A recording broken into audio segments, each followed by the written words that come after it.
자, 이제부터가 중요하다 그랬죠. 같이 보실까요?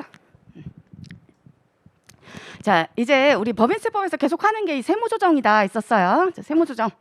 얘는 일단 자, 회계 처리한 걸 보고요. 그리고 그걸 세법에 맞게 고쳐주면 되는 거다. 자, 이게 세무조정이다 했었죠. 근데 이 세무조정이 이런 식으로 나올 수가 있겠죠. 자, 만약에 회계상으로요, 자, 수익에 해당이 돼요. 회계상은 수익이 맞다. 자, 근데 세법에선 이게 입금이 아니래요. 이런 항목들이 있을 수 있겠죠. 자, 입금이 아니래. 자, 이러면 어떤 세무조정 해주면 되겠어요? 자, 세법에 맞게 우리는 고쳐야 된다. 그래서 회계상으로는 수익으로 넣었단 얘기죠. 자, 수익으로 넣어서요, 그걸 반영해서 당기순이익 나왔을 거 아니에요. 그렇죠? 근데 우리는 요 당기순이익을 소득금액으로 고치려는 거죠. 자, 고치려면 이제 요 차이가 당기순이익하고 소득금액 차이 유발시킬 거 아니에요. 그 차이 수정해줘야 된다. 조정해줘야 된다. 자, 그러면 수익으로 여기는 넣었지만 세법은 입금 아니다. 이러면 어떻게 해요? 입금에서 빼라. 수익에서 빼라. 이렇게 나와야겠죠? 자, 그걸 뭐라 부른다? 입금 불산이익. 이해되시죠? 뭐 구체적인 사례 이런 것들은 조금 이따 볼 거예요. 자, 그래서 전체적인 그냥 내용만 개념만 잡세요. 자, 입금에서 빼라. 산입시키지 말아라 그 뜻이라 그랬죠? 자, 입금 불산입. 자, 입금 불산입을 하면요. 자, 그러면 얘가 당기순이익이 자, 소득금액으로 갈 때요. 줄겠어요? 아니면 늘겠어요? 입금 불산입. 수익으로 만약에 100이 들어가 있어. 그렇게 해서 당기순이익이 만약에 500이었다 가정해 볼게요. 자, 근데 세법에서는 그거 넣지 말란 얘기 아니야. 100 넣지 말아라. 자, 그러면 각삼소득금액 얼마여야 된다는 얘기요? 자, 그만큼 줄어서 400이어야 된다. 이 뜻이죠. 이해되시죠? 자, 이러니까 입금 불산입의 세무조정을 하면 그러면 이익을 소득금액으로 갈 때 줄인다. 자, 그래서 차감한다. 요거죠. 줄인다. 입금 불산입. 되셨죠? 자, 반대 케이스도 있을 수 있겠죠. 자, 세법에서는 입금이 맞아요. 자, 입금이 맞는데 회계에서는 수익으로 안 넣어놨대. 자, 그런 경우다. 자, 그런 경우라면 반대로 어떻게 되겠어요? 입금에 넣어라. 그렇죠. 입금에 넣어라. 그래서 입금 산입의 세무 조정을 하겠죠. 입금 산입 이렇게 조정을 해주면 된다. 자, 이러면 소득금액 어떻게 된다? 순이익보다 그렇죠. 늘어나겠죠. 늘어난다. 그래서 플러스가 되게 된다. 이거죠. 됐죠? 자, 그다음에 송금이다. 이번에 비용하고 이제 송금하고 비교하시면 되죠. 자, 그래서 만약에 얘도 마찬가지로 회사에서는 이제 비용으로 넣었어요. 회계상으로는. 근데 자, 세법에서는 그게 송금이 아니래요. 자, 그런 경우라면 송금에서 빼라 그러겠죠. 자, 그럼 송금 불산입. 자, 송금 불산입을 해요. 자, 송금에서 빼라. 자, 송금 불산입을 하면요. 자, 당기순이익보다 소득금액이 어떻게 되겠어요? 송금에서 빼라서 비용을 줄였어. 비용을. 그러면 늘어나겠죠. 그죠? 늘어나겠죠. 요거는. 이해되셨죠? 자, 그다음 반대 케이스. 자, 세법에서는 이게 송금이 맞아요. 자, 근데 회계에서 비용으로 안 넣어놨대. 자, 그럼 비용으로 넣어라 그러겠죠? 자, 송금 산입. 그죠? 송금으로 넣어라 이 얘기죠.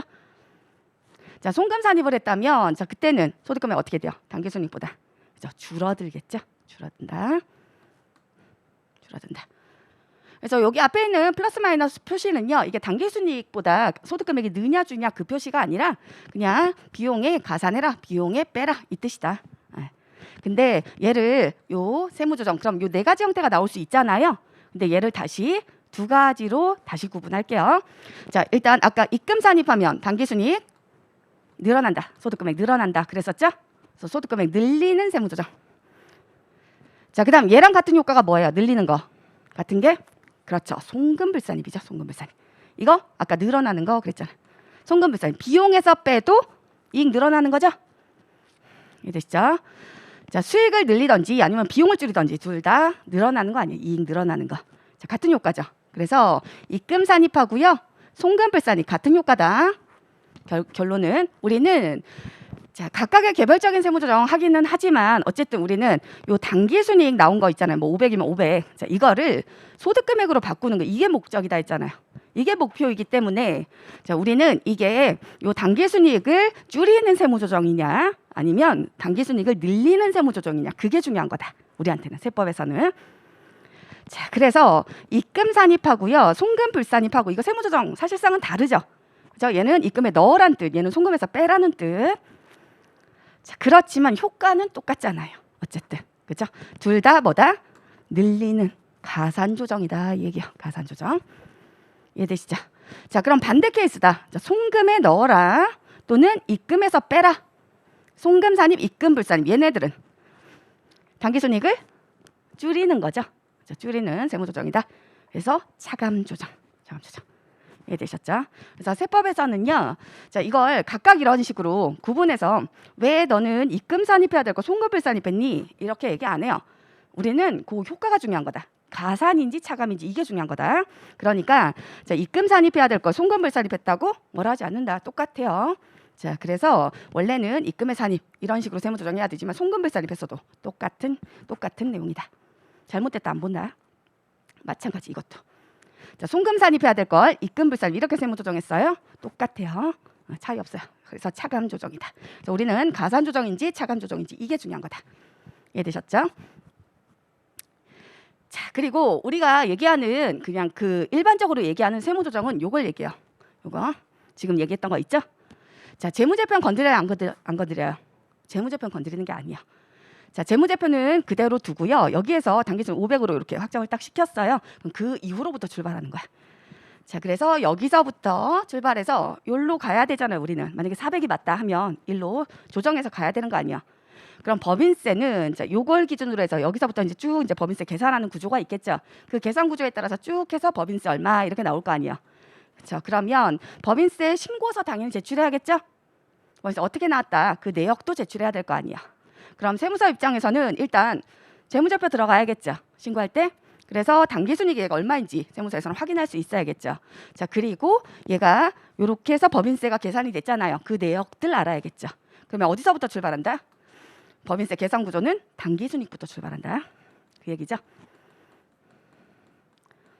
자, 당기순이익부터 출발해서요. 자, 여기에서 요거 안 쓰셔도 되는 게요. 뒤에 내용이 있어요. 잠깐 그 교환해요. 제일 끝에 제가 내용을 넣어놨거든요. 법인세법 39페이지 보세요. 교환으로 그냥 볼게요. 교환 39페이지 보시면요. 자, 39페이지에 각 사업연도 소득에 대한 법인세의 계산이다 해서 최종적으로 이제 제일 끝에 차감 납부할세 여기까지 우리는 계산을 하려는 거죠. 그 계산 구조 아셔야 돼.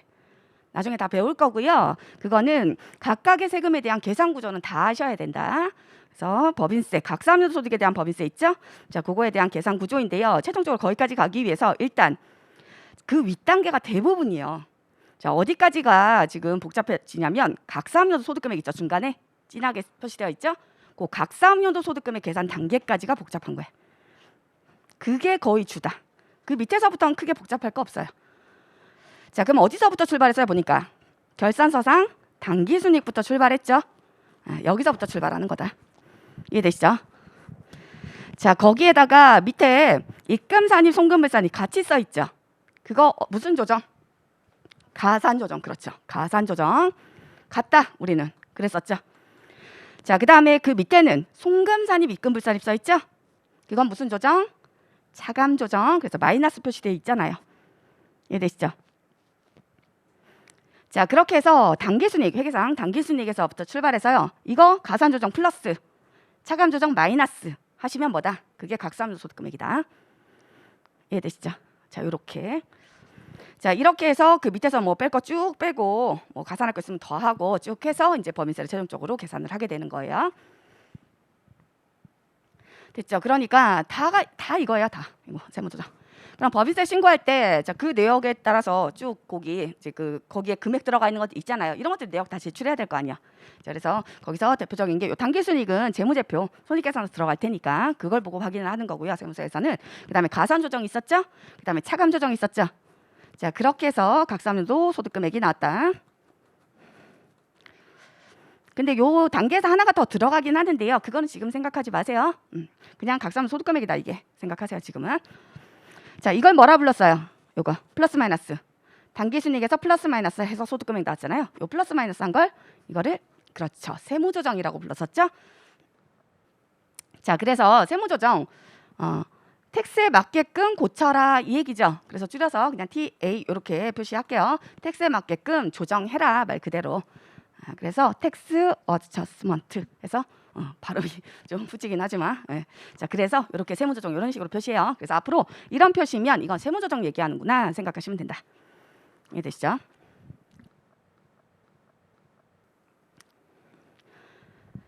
자, 그럼 세법에 맞게끔 한 거 있잖아요. 얘를 우리는 텍스라고 얘기를 할게요. 텍스 그냥 T라고 표시할게요. 그 다음에 얘는 뭐다? 얘는 세무조정 세법에 맞게 고치는 거다. 뭐를? 회계를. 자, 회계. 자, 회계 기업 회계 기준 일반 기업 회계 기준 있죠. 자, 그건 갭이라고 부르잖아요, 그렇죠? 근데 자, 얘는 사실 우리가 조정하는 대상은요 갭을 얘기하는 게 아니에요. 갭이 아니라 회계 처리한 걸 얘기하는 거야. 회사가 회계 처리한 거. 북상. 그러니까 북이라고 표시한 거 이거 회사 회계 처리를 얘기하는 거다. 북에 표시한 거. 자, 원래 그럼 기업 회계 배우시잖아요, 우리.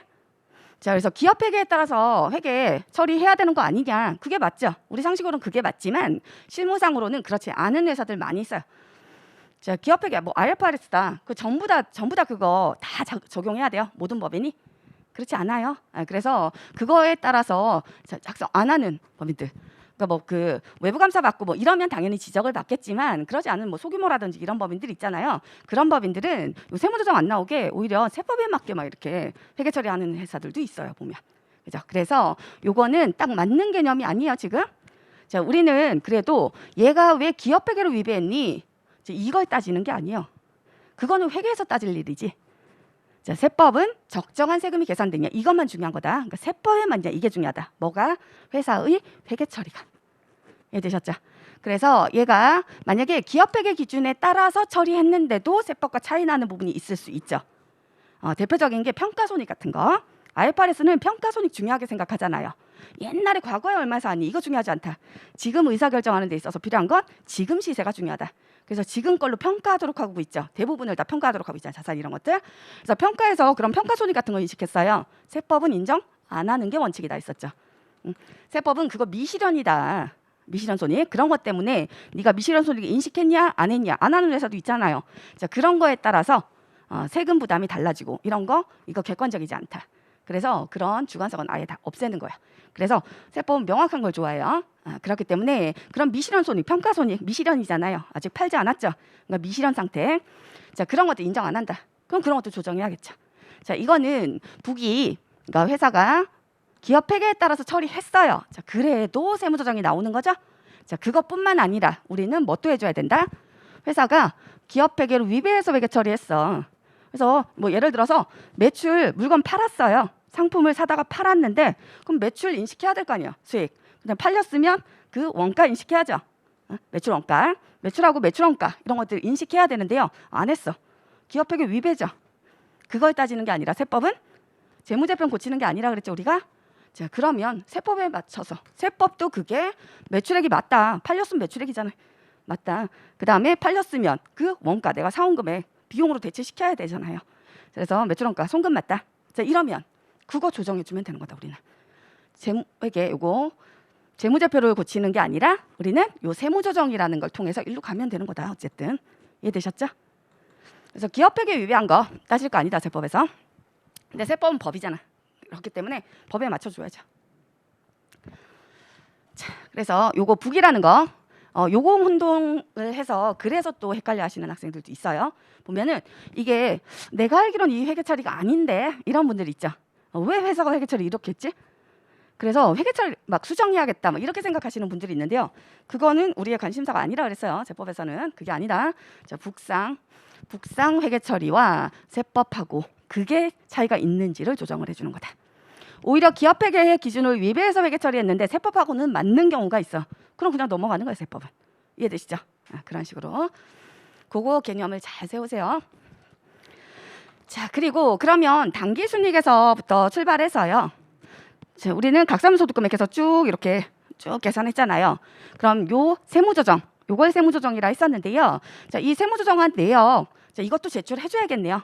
그래서 어떤 게 조정이 돼서 이렇게 나왔어. 이거 알려줘야겠죠, 세무서에. 자, 그럼 이것도 기록하는 서식이 있겠네요. 그렇죠? 회계 처리로 들어가는 게 아니니까 별도의 서식에다가 기록을 해서 그걸 제출을 하겠죠, 법인세 신고할 때. 자, 그게 뭐냐면 소득금액 조정 합계표라는 서식이야. 자, 소득금액, 지금 소득금액을 찾아내려는 거죠. 자, 그러기 위해서 세무 조정한 내역을 집계한 서식이다 이 얘기야. 그래서 소득금액 조정 합계표라고 불러요. 요 서식은 아셔야 돼. 아셔야 돼요. 자, 소득금액 조정 합계표를 작성하라고 뭐 1차 시험에서 문제는 안 내는데요. 2차 시험은 대부분이 작성하도록 나와요. 그렇기 때문에 마음대로 작성하실 줄 아셔야 된다. 그래서 이 서식이 뭐냐면요. 교환에 31페이지 보세요. 나중에 작성하는 것도 보여드릴게요.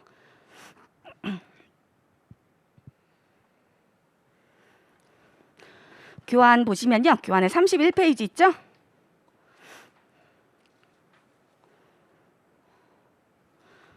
자, 31페이지에 소득금액 조정 합계표라고 들어가 있죠. 자, 2차 시험에서는 이거 직접 그리시고요. 그리고 여기에 세무조정한 내역들 다 기록을 해주셔야 돼. 자, 이런 문제가 주예요. 거의 대부분이. 뭐 별도의 뭐 얼마 금액을 계산하는 뭐 이런 것도 나오지만 일단 기본적인 문제 형태가 이거 작성하는 거야. 그렇기 때문에 1차 시험에서도 당연히 작성하실 줄 아셔야겠죠. 그래서 미리미리 이런 것들은 이 서식 작성하는 연습 이런 것들은 시간 있을 때 지금 1차 할 때 그때 좀 하세요. 자, 그럼 왼쪽 편이 뭐예요? 입금산입, 송금불산입. 그거에 대해서 소득처분, 세무조정한 거 있으면 쭉 해서 그 합계 내란 얘기죠. 자, 그럼 아까 당기순이익에서부터 출발해서 가산조정이라 했죠? 여기에 요 합계금액하고 얘랑 같아야겠죠. 이 합계금액하고 이해되시죠? 자, 그 다음에 차감조정. 오른쪽 편 보니까 송금산입, 입금불산입, 차감조정이죠. 자, 차감조정 그 금액하고 요 합계랑 같아야겠네. 그렇게 해서 요 서식도 같이 제출을 해준다 이거죠. 그래서 왼쪽 편이 가산조정, 오른쪽 편이 차감조정. 그러니까 여기만 봐도 알 수 있고요. 아까 우리 법인세 요 계산하는 구조를 봐도 알 수 있지만 세법은 이거 그냥 같이 두고 있잖아. 그리고 실제 서식에는요. 그 아까 법인세 그 계산 구조 나와 있는 서식 있거든요. 자, 그 서식에는 그냥 입금산입 이렇게만 나와 있어. 가산조정이. 송금불산입이 생략된 거예요. 그래도 같은 거다. 그 다음에 차감조정은 그냥 송금산입 이렇게만 표시돼 있어요. 그래도 우리는 입금불산입도 같은 거다. 안다는 얘기죠. 자, 그래서 요거 따지지 마시란 얘기예요. 왜 입금산입으로 안 하고 송금불산입으로 해요? 이렇게 하지 마시란 얘기죠. 우리는 가산이냐 차감이냐 이게 중요한 거다. 됐죠? 자, 이게 일반적으로 얘기하는 세무조정이요. 세무조정이라는 거는 회계 처리가 아니죠.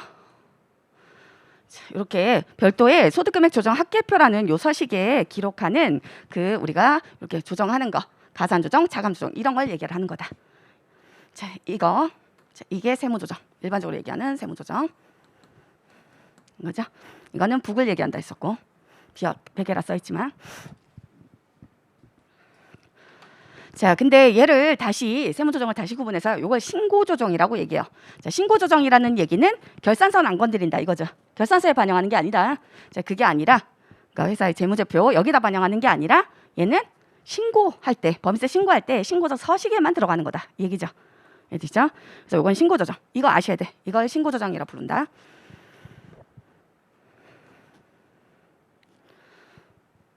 자, 근데 세무조정을 넓은 의미로 보면요.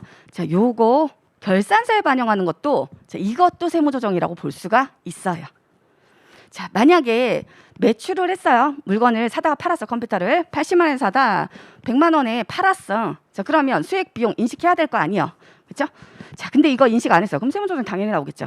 자, 그러면 이거 인식하고 안 하고에 따라서 세무조정 들어가고 안 들어가고. 그럼 결국엔 이것도 안 했으면 나오니까 이렇게 반영하는 것도 세무조정의 일종이다. 이렇게 볼 수 있다는 얘기야.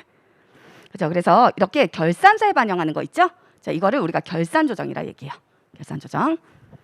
자, 결산서에 반영한다. 결산조정이란 얘기는요. 말 그대로 회계 처리를 해라. 장부에 반영해라. 이 뜻이다 생각하시면 된다. 장부에 반영해라. 이거는 재무제표에 반영이 돼야 된다. 이 뜻. 반영해라. 이게 안 됐으면 그럼 여기에 반영이 안 돼 있어. 이거 180 이렇게 안 들어가 있어. 자, 그럼 세무조정 해주면 되죠. 자, 그때는 요거는 신고할 때 신고서 서식에만 들어간다. 재무제표에 들어가지 않는다. 자, 그래서 신고조정 이렇게 부른다 했었죠. 근데 중요한 건 자, 결산 조정. 결산서에 반영하는 거. 다음 페이지 보시면요. 22페이지. 자, 세무조정, 결산조정과 신고조정으로 구분할 수 있는데요. 자, 결산조정은 입금 또는 송금을 결산서의 수익 또는 비용으로 계상해서 반영하는 거, 요걸 얘기한다. 그쵸? 자, 그 다음에 신고조정은 그렇게 계상되어 있지 않다 해도 세법에 맞추면 넣어야 되더라, 조정해야 되더라 하는 것들을 얘기를 하는 거다, 이거죠. 그래서 자, 그렇게 결산서에 계상되지 않은 거, 자, 그거를 세무조정을 통해서 반영하는 걸 얘기한다. 그래서 서식에만 들어간다 했었던 거, 신고할 때 소득금액 조정 합계표 뭐 이런 서식에 들어가는 거, 이게 신고조정이다, 그 얘기죠. 자, 신고조정에 해당되는 거, 자, 이런 입금 잔입 또는 송금 불잔입 같은 가산 조정도 있고, 이런 차감 조정도 있다 그랬었죠. 뭐 구체적인 거, 뭐 이런 예시 같은 것들은 나중에 다 배우시는 거예요. 자, 다 배웠던 내용. 자, 근데 그 다음 페이지가 중요하죠.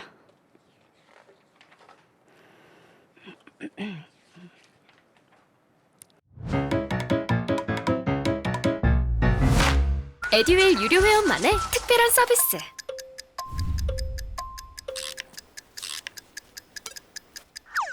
하치하차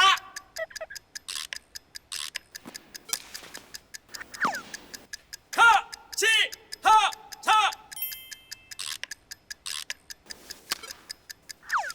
정답! 같이 하자 친구야 에듀윌 유료 회원!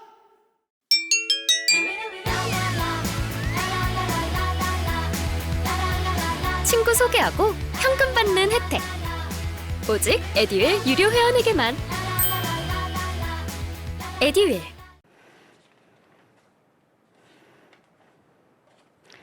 그 다음 페이지. 자, 아까 결산 조정과 신고 조정이다 이렇게 얘기를 했었는데요. 여기는 보니까 결산 조정 사항이라고 되어 있죠. 자, 결산 조정 사항. 그 다음에 얘는 신고 조정 사항 이렇게 돼 있어요. 자, 여기서 결산 조정 사항이 아닌 거는 다 신고 조정이요. 세법하고 틀리다 했을 때, 자, 그때는 다 신고 조정이고요. 자, 그럼 결산 조정 사항을 아셔야 되거든요. 자, 이 얘기는 아까 결산 조정이라는 얘기, 결산서에 반영한다는 뜻이다 그랬었죠. 결산서의 회계 처리를 통해서 장부에 반영한다는 뜻. 자, 요거 신고 조정은 그런 식으로 하지 않잖아요. 장부에 회계 처리하는 게 아니었죠. 아까 뭐 입금, 산입, 그냥 이렇게 줄여쓸게요. 입금 산입 또는 뭐 송금 산입 이런 식으로 보여주는 거지. 이걸 우리가 입금에 넣어라 해서 수익으로 이렇게 회계 처리하지 않잖아요. 수익 뭐 이렇게 입금 이런 식으로. 이해되시죠? 이런 식으로 하지 않잖아요. 그러니까 결산서에 반영하는 게 아니죠. 그냥 입금 산입, 송금 산입 뭐 이런 식으로 해서 세무 조정을 통해서 보여준 거. 이게 신고 조정. 자, 근데 그게 아니고 꼭 회계 처리를 해야 되는 것들이 있다, 이 얘기야. 자, 결산 조정이라는 거 회계 처리해라 이 뜻이다 생각하시면 되는데, 회계 처리하는 거 그거다 생각하시면 되는데, 얘는 그렇게 해야지만 송금으로 인정받을 수 있는 그런 항목을 얘기해요. 결산 조정 사항이라고 얘기를 하는 건요, 이거는 비용 항목을 얘기하는 건데요. 송금 비용 항목인데, 자, 그 중에 일부거든요. 자, 그 중에 어떤 비용 항목들은요, 결산서에 꼭 반영이 되어 있어야지만 세법상 송금으로 인정해줘요. 자, 아까처럼 매출이 됐죠. 물건을 사서 팔았어요. 사서 판 게 이게 누락이 됐어. 그럼 매출액 누락됐잖아요, 그렇죠? 북상 매출액 100하고요. 자, 그다음에 매출 원가 이거 사온 금액이 80이었어. 그럼 팔려서 얘가 비용으로 대체되는 거 아니야? 팔렸으니까. 자, 그렇게 해서 나의 이익은 20이야. 이런 식으로 결산서에 반영이 되어 있어야죠. 자, 근데 이게 만약에 누락이 됐어요. 자, 이게 누락이 됐다면 이건 반드시 세무조정 해줘야죠. 세무조정 꼭 해야죠. 이거 누락된 거는. 자, 근데 그러지 않고요. 얘는 만약에 회사가 결산서에 요거 비용 송금 계정이다 했었는데요. 자, 송금 비용 계정 중에요. 자, 매출원가 같은 게 아니야. 자, 어떤 특정한 것들은요, 결산서에 이렇게 회계 처리를 만약에 누락했잖아요. 북상 이렇게 회계 처리를 안 했어요. 그러면 세법에서 원래는 요거 송금 산입 이렇게 해줘야 될 거 아니야. 원래는 80 이렇게 해줘야죠. 안 해요. 자, 안 하고 그냥 넘어가. 그러니까 자, 그런 사항들, 그 얘기는 송금으로 인정받고 싶다. 네가 세법상 비용으로 인정받고 싶다. 자, 그러면 결산서에 꼭 계상해, 회계 처리해 이거예요. 그러면 인정해 줄게 하는 게 결산 조정 사항이다. 사항. 이 얘기죠. 그래서 결산 조정하고는 약간 다른 의미죠. 결산 조정은 결산서에 반영하는 거, 회계 처리하는 거, 그거 전체를 얘기하는 거지만 결산 조정 사항이라는 건 입금 항목은 아니에요. 자, 입금 항목 아니라 송금 항목을 얘기하는 거다. 송금. 비용 항목. 자, 근데 그 비용 항목이 결산서에 반영이 안 되어 있으면 세법에서 송금 산입 안 해주는 걸 얘기하는 거예요. 원래 잘못되어 있으면 세법에서 80 비용 들어가야 되는데 안 들어가 있어. 자, 그럼 원래 송금 산입해야 되잖아. 안 해주는 거. 결산서에 안 들어가 있으면 그냥 넘어가. 자, 이게 결산 조정 사항이다. 자, 대표적인 게 뭐냐면 이게 얘는요, 이 송금 항목인데요. 비용 항목인데 그 중에 일부 다 있었죠. 자, 얘는 외부와의 거래가 아닌 거예요. 대부분이. 자, 그게 무슨 얘기냐면 회사가 이거는 외부에다 물건을 판 거죠. 자, 이건 물건 주고받고 한 게 있어요. 외부와의 거래가 있어. 그렇기 때문에 반드시 이거는 만약에 얘가 누락했으면 이렇게 누락했으면 반드시 세무조정 해줘야지. 이해되시죠? 자, 근데 거의 외부와의 거래가 아닌 것들이요. 자, 그런 것들 중에 비용으로 인정받고 싶으면 꼭 회계 처리를 해야 되는 것들이 있다. 자, 대표적인 게 뭐냐면 감가상각비야. 자, 감가상각비 배우셨나요? 혹시 회계에서? 감가상각비 배우셨어요? 배우셨어요? 다? 자, 감가상각비라는 거 얘는 유형자산이나 무형자산을 취득을 했다. 자, 그런 경우에 바로 사왔을 때 비용 처리하는 게 아니죠. 자, 그거를 사용하는 기간 동안 나눠서 그걸 내용연수라고 얘기를 하죠. 얘 몇 년간 쓸 거냐 추정해서 자, 그 사용하는 기간 동안 나눠서 비용 처리하겠다 이거죠. 그래서 수익비용 대응 원칙 따라서 들어가는 거 아니에요. 지금 자산 사왔다고 해서 얘가 수익을 내는 게 아니죠. 자, 이 기계를 써서 물건을 만들어서 팔아서 그래야 이제 수익이 나오고 하는 거 아니에요. 자, 그때 관련된 비용도 같이 인식해라 이거죠. 안 그러면 사왔다고 다 비용 넣고 그리고 나중에 이제 뭐 얘로 물건 만들어서 막 수익만 나오고 이럴 거 아니야. 그럼 어느 해에는 막 송금만 엄청 비용만 엄청 들어가고 어느 해에는 막 수익만 나오고 이러겠죠. 그러니까 비용 인식할 때는 수익 비용 대응 원칙도 대원칙이죠. 비용 인식하는 원칙이죠. 그래서 수익이 날 때 비용도 같이 인식해라.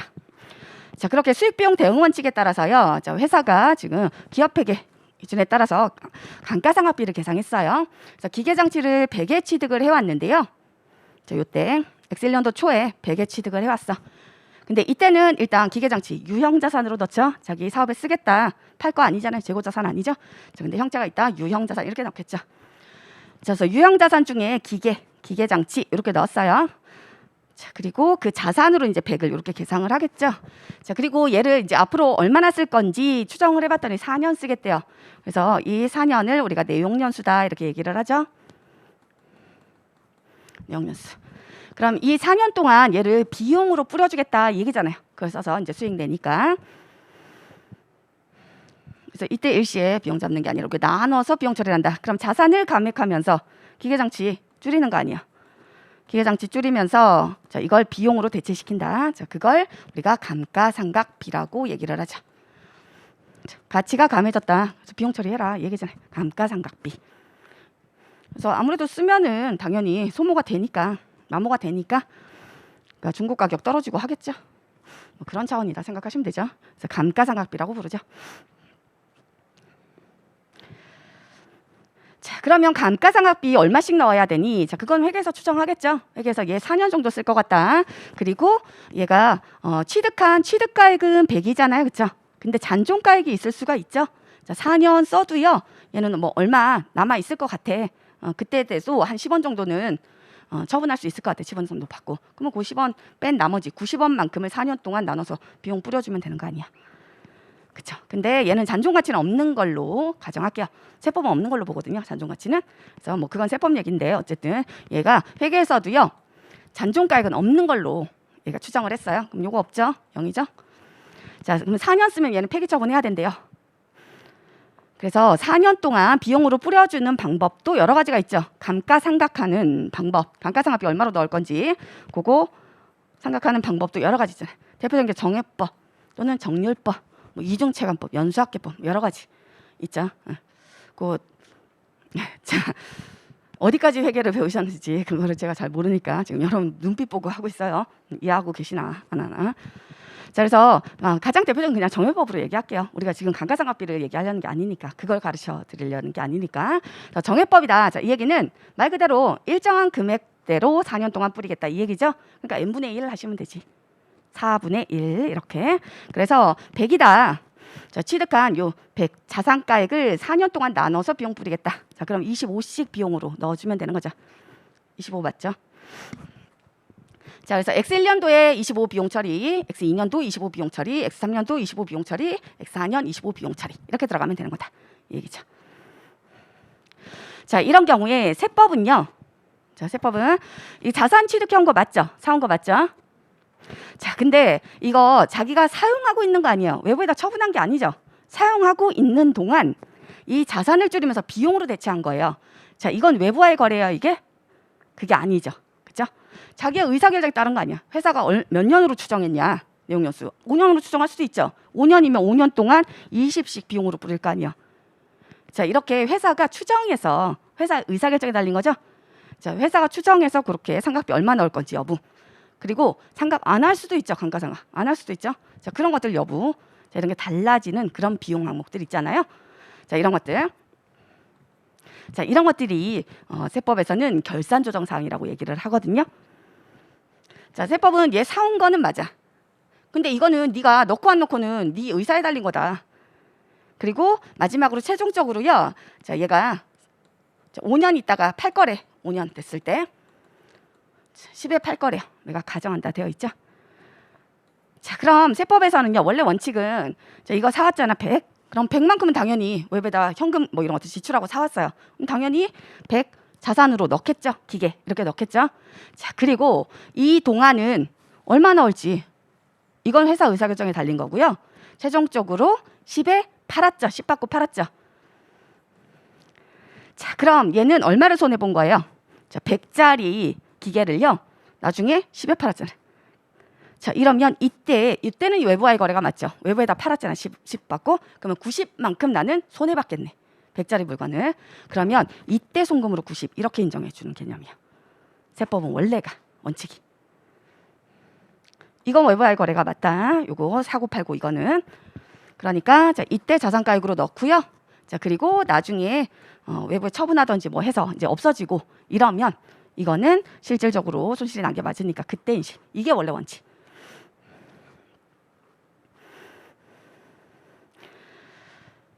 자, 근데 감가상각비 다 넣잖아요. 회사 회계 기준에 따라서 다 넣잖아요. 그렇죠?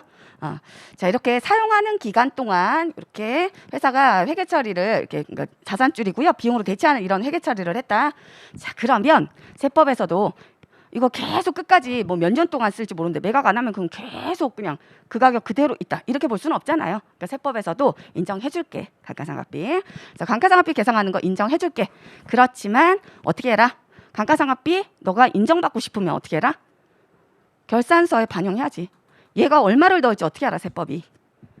세법에서 모르잖아요. 그럼 얘가 기업회계에 따라서 뭐 추정을 뭐 몇 년을 하든 간에 얘는 4년으로 추정했잖아. 기업회계선 지금 4년으로 추정해서 25만큼 나는 감가상각비로 넣을 거야. 이걸 보여줘야죠. 가만히 있으면 세법에서 알아요? 몰라요? 모르지. 얘가 몇 년으로 추정할지 이런 것들 어떻게 알아? 이해되시죠? 자, 그러니까 세법에서 알아서 넣어주지 않아. 알아서 송금산입 25 이런 식으로 해주지 않고요. 자, 얘가 회계 처리를 해야지만 송금으로 인정을 해주겠다는 얘기. 이해되셨나요? 그래서 의사표시 하라는 얘기야. 회계 처리가 결국에는 얼마 넣는다 이렇게 딱. 그래서 회사가 이렇게 감가상각비를 넣었다는 얘기죠. 그러면 감가상각비 X1년도에 25 이렇게 넣었고요. 자, 그리고 기계 장치를 뭐 직접 줄이지 않고 감가상각 누계액 이런 거 쓰잖아요. 근데 어차피 감가상각 누계액이 자산의 차감 계정이죠. 그러니까 우리는 그냥 기계 장치 바로 줄일게요. 25 이런 식으로 할게요. 그럼 기계 장치를 25만큼 줄였고요. 그걸 비용으로 이렇게 대체하는 회계 처리를 했어. X1년도에. 이렇게 했다면 너네는 그러면 X1년도에 감가상각비 자산을 25만큼 줄이고 감가상각비로 25를 대체했구나. 이제 세법이 알죠? 자, 그러면 송금으로 인정해 줄게. 얘기죠? 이해되셨나요? 아예 안 넣으면 어떡한다? X1년도에 북상 아예 넣지 않았어. 0이에요. 0. 감가상각비 넣은 게 없어.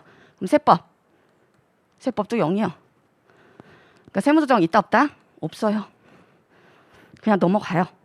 이해되죠? 근데 만약에 X1년도에 이번에는 북상 25를 넣었어. 25 이렇게 넣었어. 자, 그럼 인정해 줄게. 송금으로. 세법도. 이해되시죠? 자, 근데 세법에서는 그럼 회사가 25 넣었다 해서 그냥 그대로 무조건 다 인정해 주겠어요? 그러진 않겠죠. 자, 생각해 보시면 얘가 지금 4년으로 추정해서 25 이런 식으로 넣은 거고, 만약에 얘는 그럼 샀을 때 바로 다 비용 처리 다 해버렸어. 100. 근데 그대로 감가상각비 이렇게 100 넣고요. 기계장치 100 다 떨어냈어요. 자, 이러면 세법 그대로 인정.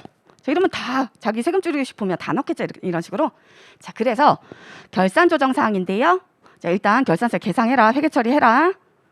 자, 그럼 인정을 해주는데, 자, 인정을 해주는 금액이 제한이 있어요. 금액이. 한도가 있다. 이 얘기죠. 송금으로 인정하는 한도가 있다. 그래서 그 한도, 세법상 한도를 계산을 해서요. 그거랑 북에 계상한 금액 있죠? 자, 그 둘 중 작은 금액이겠죠. 한도니까 말 그대로 작은 금액을 비용으로 인정한다는 얘기야. 요거 뒷페이지에 다 있어서 지금 그냥 대충 쓰는 거예요. 뒷페이지에서 다시 설명드릴 거예요. 자, 그럼 북계상한 금액이 25예요. 자, 근데 25를 다 인정을 해줄 거냐, 송금으로. 자, 그건 세법상의 한도를 따져봐야 되는데요. 세법상 한도. 자, 이런 것들을 배우시는 거예요, 이제. 법인세법에서 배우는 내용이. 그럼 감가상각비에 대해서 세무조정. 자, 그거는 이렇게 얘가 북계상한 금액이 일단 계상한 금액은 있어야 되는데, 자, 그게 세법상 한도를 넘어가냐 안 넘어가냐. 요거에 따라서 세무조정이 나올 수도 있고 안 나올 수도 있다. 그 얘기죠. 자, 그럼 세법에서는요, 한도가 결국에는 세법상의 감가상각비를 계산하는 거잖아요. 이해되시죠? 그러면 세법에서도 똑같이 감가상각 하는 거예요. 감가상각 하는데요, 얘는 세법에서는 5년 동안 쓸 거라고 본다는 얘기죠. 그래서 5년 정해법. 그냥 일정한 금액 5분의 1로 나눠라 이 뜻이잖아. 자, 세법은 얘는 내용요소 5년 적용해야 된다. 5년 쓸 걸로 보는 자산이다. 그래서 세법에서는 뭐 추정 이런 것들은 싫어한다 그랬죠. 이런 뭐 그 막 주관성이 개입될 수 있는 거 이런 건 싫어해요. 세법은 최대한 배제하겠죠. 자, 그래서 어떤 자산들 있잖아요. 자산 종류별로 해서 내용 요소 정해놓고 있어요. 안 그러면 마음대로 줄이고 막 이럴 수도 있을 거 아니야, 회사가. 자, 그래서 만약에 세법에서 정해놓고 있는 내용 요소 얘는 이 기계는 5년은 써야 된대. 자, 그럼 5년으로 생각해야 될 거 아니야. 그렇죠? 자, 그다음에 감가상각 방법도 정해놓고 있어요. 근데 만약에 정해법이었다 그냥 가정해 볼게요. 지금 그 내용을 자세하게 그렇게 들어가는 건 아니니까. 그래서 세법에서 맞는 건요. 감가상각비 5년 정액법으로 생각한 그 감가상각비가 들어가 줘야 된대. 그러면 세법은 5년 동안 20씩 비용이 들어가야 된다 이 뜻이죠. 20씩 나눠서. 그러면 자, X1년도에요. 회사가 25 넣었잖아. 근데 세법은 25 북계상 했지만 얼마까지 인정? 세법상 한도, 세법상 감가상각비 계산한 거다. 그러면 자, 5분의 1로 나누면 20이죠? 그럼 20까지만 인정. 그럼 어떻게 해주면 돼요? 세무조정. 세무조정. 자, 둘 중 작은 금액 인정된다 그랬잖아. 세법상 한도를 넘어갔죠? 그러면 그 금액만큼은 송금 인정 못해 이 얘기죠. 비용 인정 못해. 그러면 비용에서 빼라. 어떻게 해주면 돼요? 송금 불산입. 송금 불산입 차이 나는 5만큼. 이렇게 나오겠죠? 이해되시죠? 자, 이런 식으로 이제 세무조정을 하게 된다. 어쨌든 그래도 얼마만큼은 인정받은 거예요? 비용 인정. 그렇죠. 20만큼은 인정받은 거죠. 그렇죠? 20만큼은 인정받은 거다.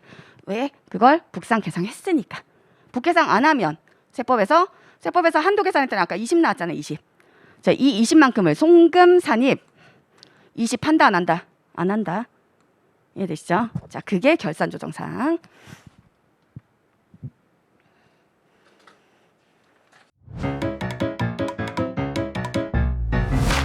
에듀윌 유료 회원만의 남다른 서비스.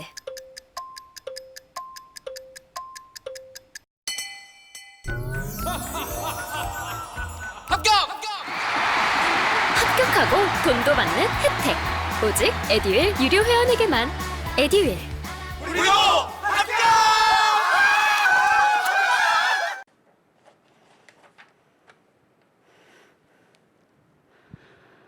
자, 그래서 여기서 끊기가 애매해서 요거까지만 좀 보고 싶게요.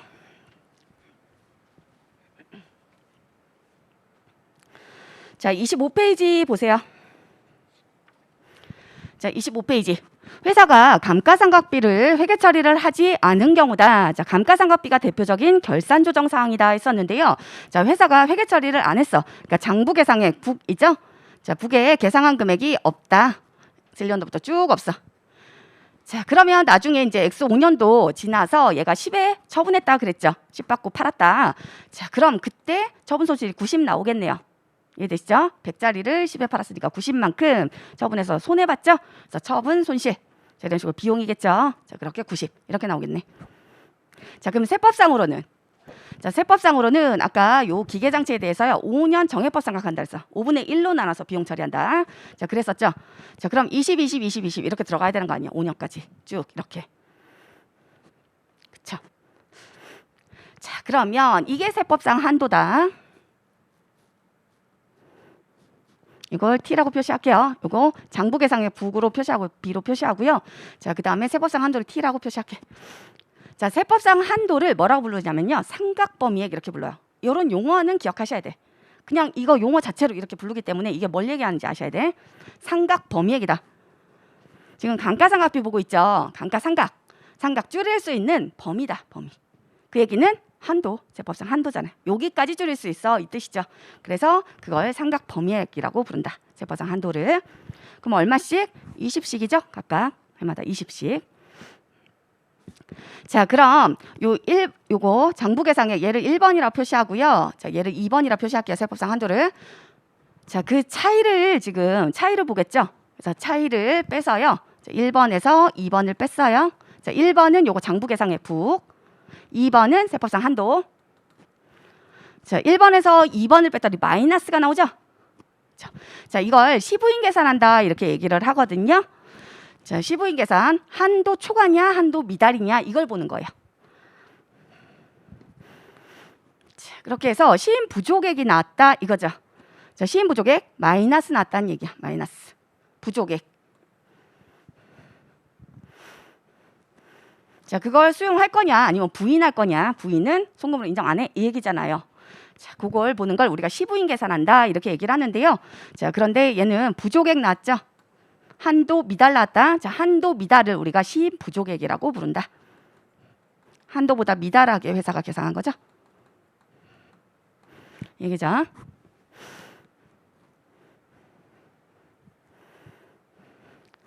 자, 그렇게 한도 미달액이 계속 20, 20 이렇게 쭉 나오는 거 아니야. 자, 그럼 차이가 있죠 지금. 자, 세법상으로는 20 들어가는 건데요. 자, 근데 회계상으로는 0이잖아. 아무것도 없잖아. 그럼 원래 우리가 알고 있는 그 세무조정으로 생각을 하시면, 그 상식으로 생각하시면 송금산입 해줘야 되죠. 송금산입 20 차이 있는 거 안 한다 이거예요. 안 한다. 이게 결산조정상의 특징. 왜? 결산세 계산 안 했잖아. 안 했으면 그냥 넘어가. 이 뜻이요. 송금산입에 세무조정 안 해주고요. 결산세 계산 안 했으면 그냥 넘어가는 거. 이게 결산조정상이다. 그러니까 다른 말로 송금으로 세법상 송금으로 인정받고 싶다. 자, 그럼 어떻게 해라? 결산서에 회계 처리해라. 그럼 인정해줄게. 이해되셨죠? 그러면 송금산입 안 한다 그랬잖아요. 시인 부족액 있으면 송금산입 20 이런 거 안 한다. 그러면 세법상으로도 감가상각비 넣은 게 있어요, 없어요? 넣은 게 없는 거죠. 그래서 세법상으로도 감가상각비 넣은 게 전혀 없는 거야. 그럼 여전히 이 자산은 얼마짜리? 이 자산은 이때 처분할 때까지도 100짜리죠. 회계상으로도 100 아직 여전히 남아 있고, 그리고 세법도 줄인 게 없죠. 송금산입 한 적 없죠. 자, 이러니까 여전히 100. 그러니까 처분하면 처분 손실 90.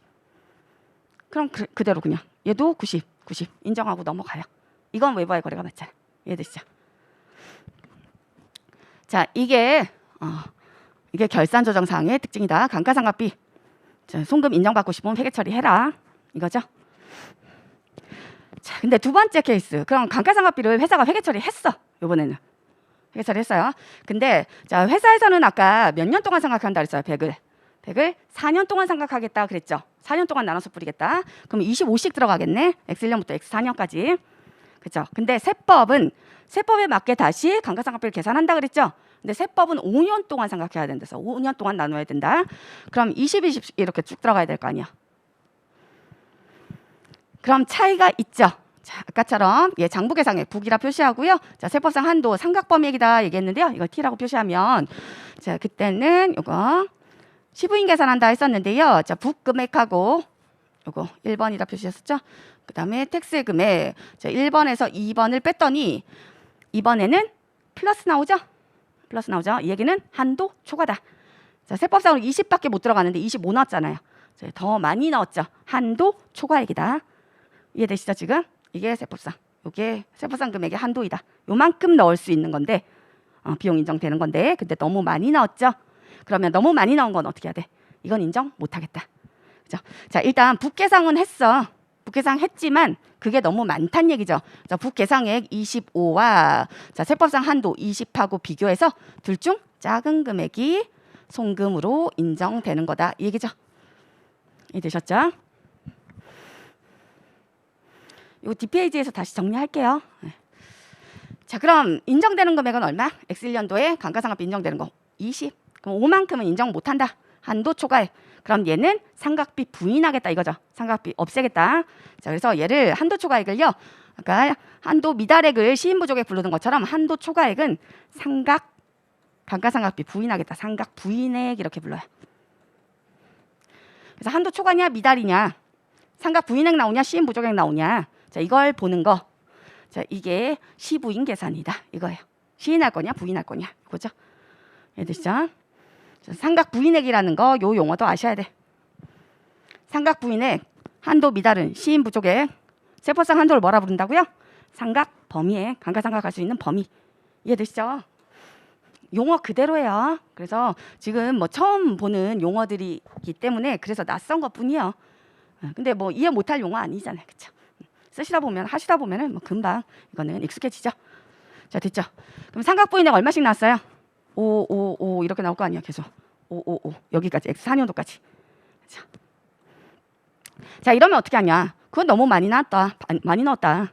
아무리 결산서에 반영했다 하더라도 너무 많이 넣은 건 안 돼. 이 얘기죠? 그러니까 초과하는 한도 초과하는 상각비는 부인하겠다. 송금 불산임. 상각비 감가상각비 비용이죠? 비용에서 빼라. 송금 불산임. 5. 이해되시죠? 자, 그다음 X2년도도 마찬가지겠죠? X3년도도 마찬가지. X4년도도 마찬가지. 됐죠? 자, 근데 X5년도에는 어떻게 될까요? 자, X5년도 회사는 감가상각비 넣을 게 있어요, 없어요?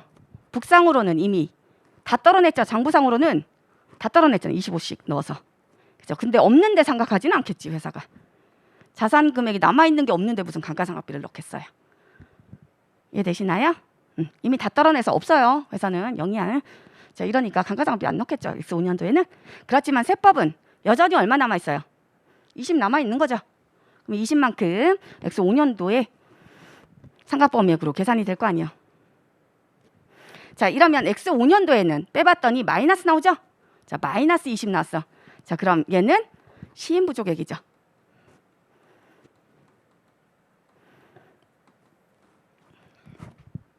자, X5년도에는 시인부족액이 20만큼 나왔어요. 자, 그럼 얘는 송금산입의 세무조정 한다 안 한다? 안 하는 게 원칙 그랬죠? 안 하는 게 원칙. 자, 위에서 이거 다 시인부족액이었잖아요. 송금산입 했어요 안 했어요? 안 했죠. 왜? 결산서에 반영 안 했으니까. 그냥 넘어간다 그랬죠. 근데 자, 이때는 세무조정해요. 이때는. 자, 지금 20만큼 시인부족액 나왔거든요. 근데 얘는 뭐 결산조정 사항이라서 결산서에 반영 안 했는데 이거 왜 송금산입 해주냐? 20만큼 송금산입했죠? 자, 왜 해주냐? 자, 이거는 결산서에 회사가 반영을 안 한 게 아니죠. 반영을 했어요. 근데 언제 했어요? X1년도부터 4년도까지 많이 한 거지. 5씩 많이 한 거지. 그러니까 이미 감가상각비를 5씩 더 많이 넣어서요. 그게 결산서에 이미 반영된 거예요. X5년도에 반영된 게 아니라 그 이전에 이미. 자, 이러면요. 시인부족액이 그대로 원래 시인부족액 나오는 거 소멸이다 했었잖아요. 아까 없다. 송금산입 이런 거 없다 했잖아요. 그럼 그 얘기는 없다는 얘기지 그냥. 이거 송금산입 이런 거 없이 그냥 넘어가는 거죠. 근데 자, 얘는 그렇지 않다. 자, 얘는요. 단기에 시인부족액 나왔죠.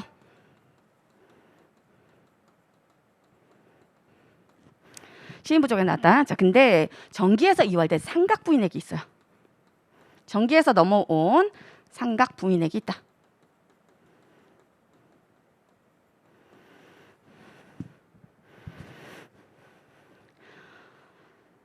자, 정기에서 이월된 상각부인액이 있다는 얘기는 X1년도에 5만큼 상각 부인이다 했었죠. 한도 초과하면 삼각 부인이다 그랬었죠. 삼각 부인에 5 있죠. 5. 자, 그 다음에 x 2년도에도 5 있었죠. x 3년도 계속해서 지금 20만큼 있는 거예요. 삼각비가 계속 부인된 게 20만큼 있는 거야. 자, 그게 넘어온 거란 얘기죠. x 5년도에는. 그러니까 아까 회계처리를 생각하시면 이미 얘는 x 1년도부터 4년도까지 5씩 미리미리 회계 처리를 한 거다. 이 개념이다. 자, 그래서 그게 그러니까 세법보다 더 크니까 그게 부인됐을 거 아니에요. 그래서 그 부인된 금액이 넘어온 거란 얘기죠. 자, 이러면 어떻게 한다? 그때는 인정. 그래서 단기에 시인보조개 20이었죠. 단기에 요거 회사 넣지 않았죠. 근데 세법은 한도 20이라 했어. 마이너스 금액 20이잖아. 이게 시인부조객이다 그랬죠. 한도 미달 마이너스 나온 거. 자, 한도 미달액 20이었어. 근데 자, 얘는 원래는 원칙은 소멸이지만 세무조정, 송금사리 이런 거 없이 소멸이지만 결산조정사항이라서 그렇지만 얘가 이월된 삼각부인액이 있더라. 자, 이 얘기는 회사가 미리미리 감가상각비 많이 처리한 게 있다는 얘기야. 세법보다 많이 처리한 게 있다. 이 뜻이요. 자, 그러면 2월된 삼각부인액 2월 넘어왔다 이 얘기죠. 2월 넘긴다 이 뜻이잖아. 그게 20이 넘은 거죠. 자, 이러면 요 둘 중 작은 금액이요. 뭐 지금은 똑같으니까 그게 상관은 없어요. 이런 거 자세한 거 나중에 다 배우세요. 작은 금액을 어떻게 한다? 송금에 산입한다.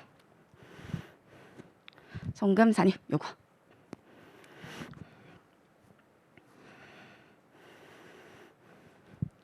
되셨나요? 자, 그러면 이제 X 5년도에 이렇게 삼각 다 끝나고 나서 세법도 다 끝나고 나서 그리고 나서 처분했잖아요. 얘가 아까 10회 처분한다 가정했었죠. 그럼 얘는 북상으로도 감가상각비 다 들어갔죠. 100만큼. 그러니까 얼마예요? 얘는 10회 처분했으면 처분 이익이 나오겠죠. 이번에는 0짜리인데 장부가에 0짜리를 10회 팔았으니까 10만큼 나는 이득이죠. 그래서 10회 처분 이익 나올 거고요. 세법도 마찬가지죠. 감가상각비 다 넣었잖아요. 그렇죠? 그러니까 얘도 이제 세법상으로도 0이잖아요. 이 자산은. 자, 그런데 10에 팔았다 가정했잖아요. 아까. 그러면 10만큼 처분 2. 이해되시죠? 자, 그러면 토탈은 똑같죠. 비용 들어간 거, 수익 들어간 거, 세법에서 송금 들어간 거, 자, 그다음에 입금 들어간 거. 토탈로 지금 똑같잖아. 90이다 결국에. 90만큼이 비용, 송금. 이거랑 똑같잖아요.